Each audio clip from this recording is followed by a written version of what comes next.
Hi, I'm David and welcome to LeisureBit, and today we're covering off how I'm getting on with my Roamer Lithium battery after 16 months. It's one of the most frequently asked questions I get, so we'll cover it off in today's video. Firstly, some background. Secondly, why I chose lithium rather than lead acid batteries.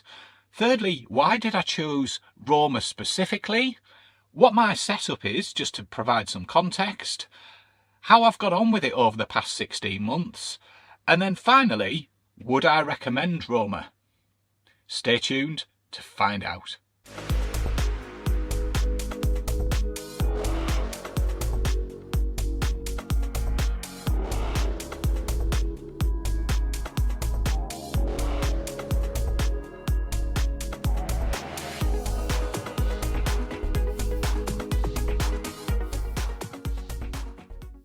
To be clear, this isn't a sponsored product promotion or paid promotion of any kind. I purchased the battery with my own money at the regular price it was at that point in time. So this is a review of how I've got on with it over the past 16 months. Like many products, it's best to find out how somebody's getting on with it after a period of time. I don't know about you, but I've been caught out on a few things where you've watched a video and thought, wow, I've got to have one of those. You get it, and after a couple of weeks, it's a load of rubbish. Has that happened to you? Do let us know in the comments. This video isn't covering what I did. If you're interested in that, there's a link in the video description to a playlist which covers the install. Make sure you research well before purchasing and get a balanced view of different people's opinions. Anyway, let's get on. Why did I choose to go lithium? So if you've watched for some time, you probably already know this one, because the key reason I went for lithium batteries was a poor experience I'd had in the past with a previous motorhome. At that point in time, lithium battery technology wasn't really available in the consumer market. So you were stuck with kind of variants of lead acid technology. And one day I was away and the batteries ran down and it was chaos. Nothing worked. It spoilt the holiday, to be frank. And the batteries were damaged as a result of them being run so low. Just didn't want that experience again. Secondly, I also wanted to run an inverter, a reasonably high powered inverter. And thirdly, just wanted something that if you do run it down, it doesn't damage the battery, because it costs you a fortune every time you need to replace it, and something that was going to last a while. So an investment, essentially. I specifically looked at LiFePO4 or lithium iron phosphate battery types because of their inherent stability. I didn't particularly want lithium ion, or certainly not lithium polymer battery, just because of the issues you can have with thermal runaway on those. You've probably all seen the videos of the batteries exploding and vehicles exploding and things like that. That's not something I wanted. When the van came, it had an AGM lead acid battery fitted, which was, I think it was 95 amp hours, something like that. But of course, you can't run those down and get the full capacity out of them without actually causing some damage if you do that too frequently. So I wanted something that you could use, not worry about damaging, and then pretty much enjoy your holidays. So the key reasons I chose lithium were, number one, its suitability. It was right for me, as I wanted to run my leisure equipment, you know, lights and things like that, and the regular things you would run off your 12 volts. But I also wanted to run an inverter up to 3 kilowatts so that I can power mains equipment within the van when I'm not on a hookup. Secondly, the battery management system, or BMS as it's known, protection, and it's some electronics that protect the battery for things such as under temperature, over temperature, short circuits, overcharge, over discharge, all of those good things.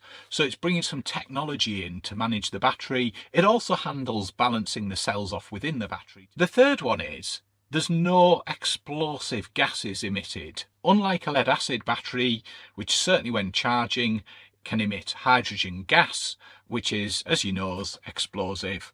So you haven't got that.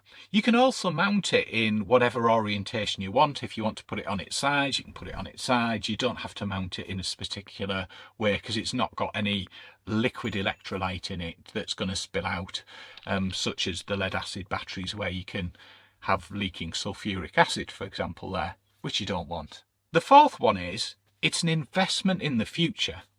So it's something, if looked after, that should last many, many years. Fifth one, we've kind of alluded to it, but it's much more modern technology, much lower weight, much bigger energy density than a lead acid battery, and just generally a more modern approach, more efficient, smaller size, bigger capacity for less weight. And finally, it can be charged and discharged much faster and continually without causing a problem. I spent a significant amount of time researching and looking into the different options for lithium batteries, looking at a number of different manufacturers, and today there's countless numbers more than there were when I started the research back in 2021. Some of the key things I looked at was the technical specification, the physical dimensions. We've got a camper van, so space is limited. We haven't got gallons of space that you may have in a big motorhome or RV. It needed to be compact, so I didn't want to use up all my free space that I have and lose storage with batteries. If you're interested in this topic and want to know what's right for you, is it lead acid, AGM, lithium, power banks, I've got a video coming up to give you a little bit of information to help you work out when each one will be suitable. So I'll now cover off my setup because it's important to know what we're kind of connecting the battery into.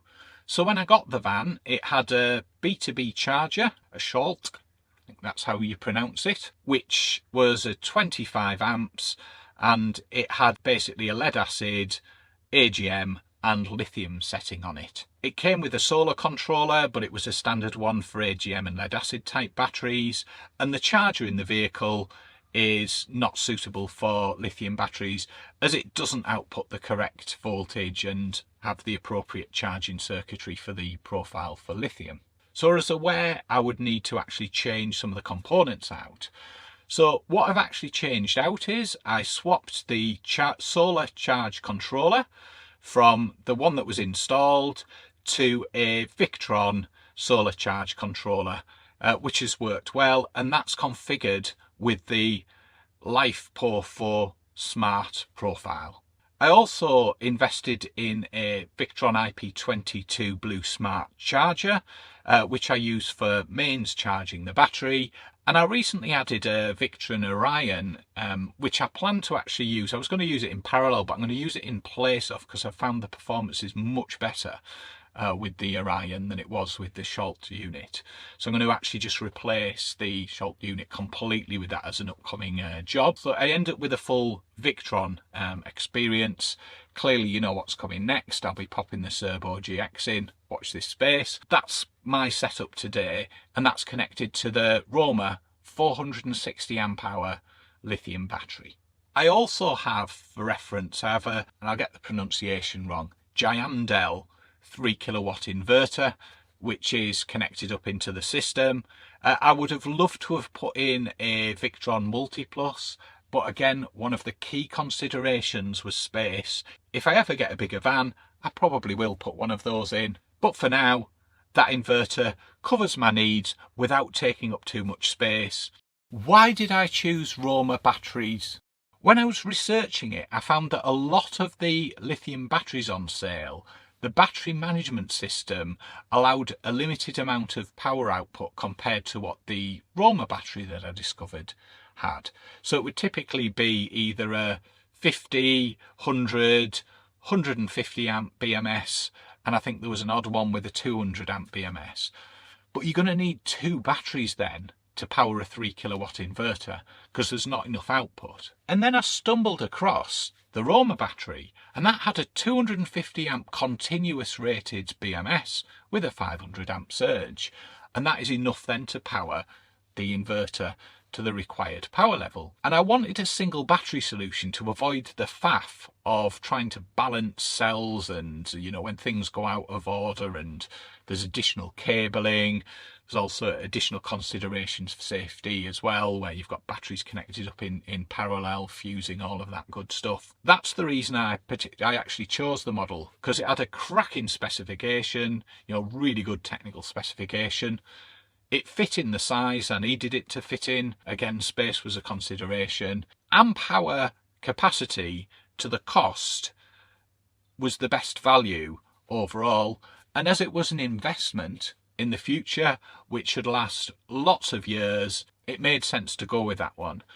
Now, if you do the maths, you could say, well, if it was on economy, would you been better getting a couple of lead acid batteries? But that just wouldn't have worked for me because I couldn't have achieved what I wanted to achieve.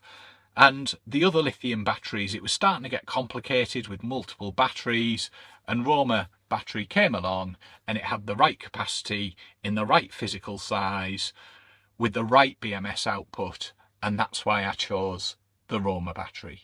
On top of that, it had a really good warranty with it and UK support, and it's particularly important because it felt like it would have longevity rather than be a kind of fly-by-night battery that you can't get any support for in a few months' time.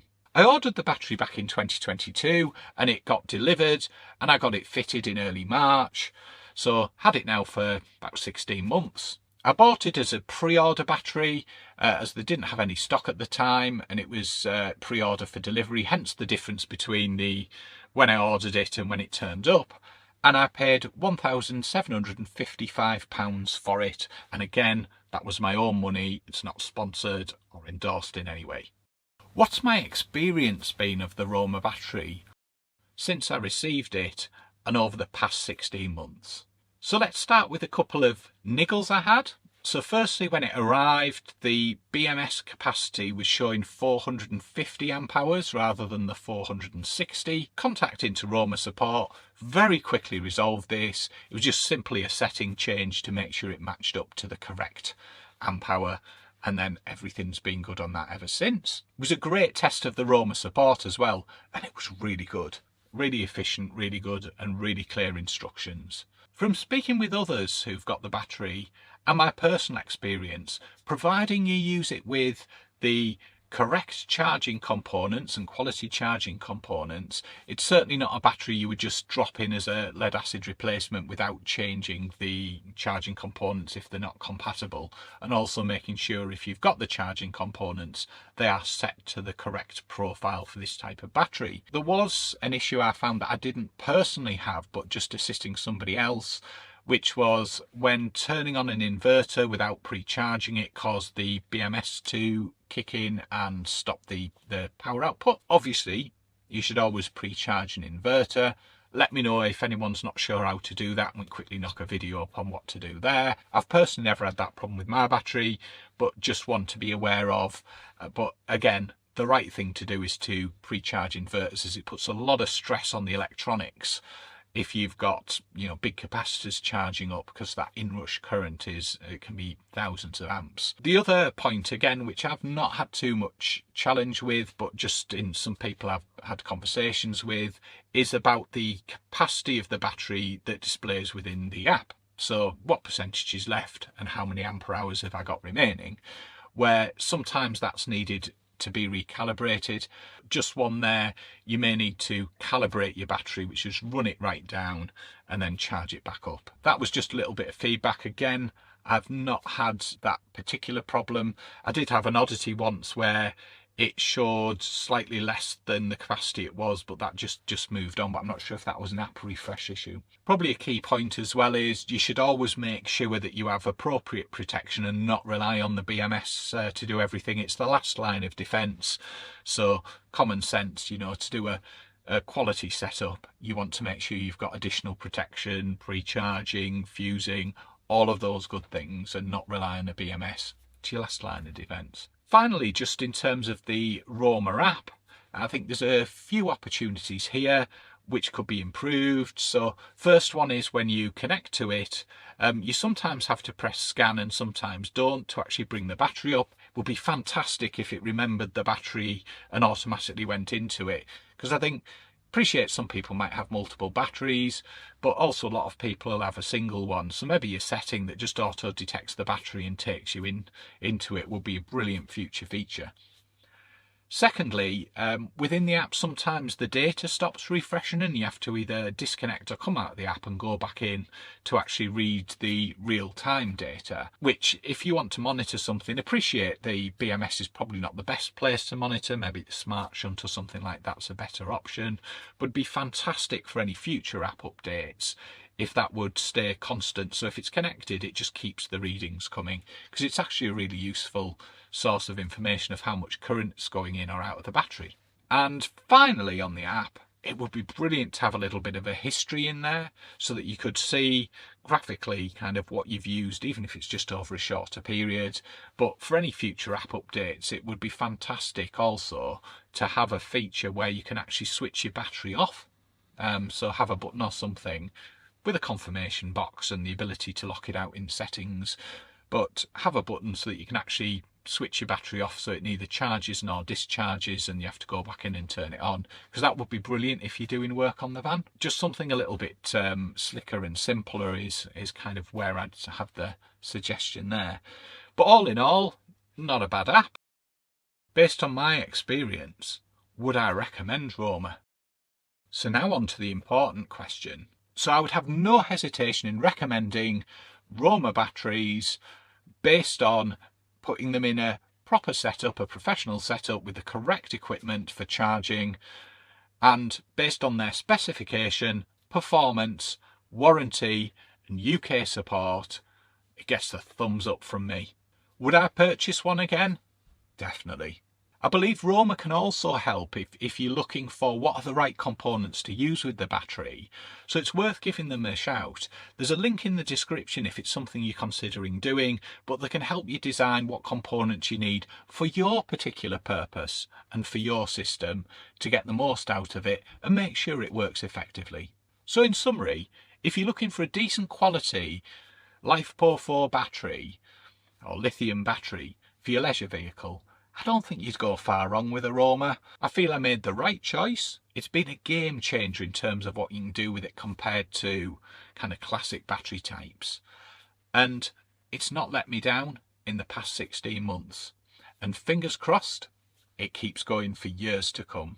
Cracking job, Roamer. Good battery and happy with it. Over the coming weeks I've got some more tech videos coming up, and the plan is to publish them on a Thursday night every few weeks, such as installing CCTV in the van and why I chose wired over wireless and the different options available. We're also going to be installing a Victron Serbo GX. Well, it was bound to happen. And also looking at some of the different sensors and things we can do for that, and saving a couple of pounds in the bargain. So there's a couple of tasters of some of the things we've got coming up. On that note, we'll draw this one to a conclusion. Please let us know in the comments any feedback you have on this video or anything else you'd like to see. How are you getting on with your battery? Thank you for watching. I hope you found this useful, and I'll catch you hopefully on the next one. Bye!